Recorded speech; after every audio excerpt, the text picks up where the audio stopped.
এই রেসিপিটা আমার মন থেকে বানানো। আমি চেষ্টা করেছি যাতে গ্যাসে মাংস রান্না করলেও কাঠের উনুনের স্বাদ পাওয়া যায়।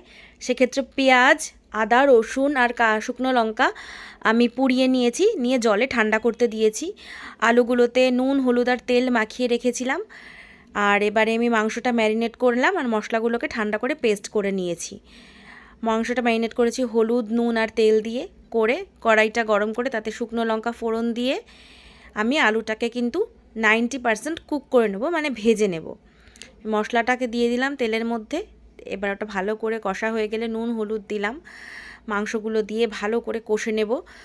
মাংস জল যতক্ষণ না বেরোচ্ছে কষবো, তারপরে আলুটা দিয়ে দেব, দিয়ে মশলা ধোয়া জলটাকে ফুটিয়ে আমি মাংসে দেব। মাংসটা যখন পুরোপুরি সেদ্ধ হয়ে যাবে একদম, তখন তাতে গরম মশলা দিয়ে একটু স্ট্যান্ডিং টাইমে রেখে এবারে বন্ধ করে দেবো গ্যাসটা।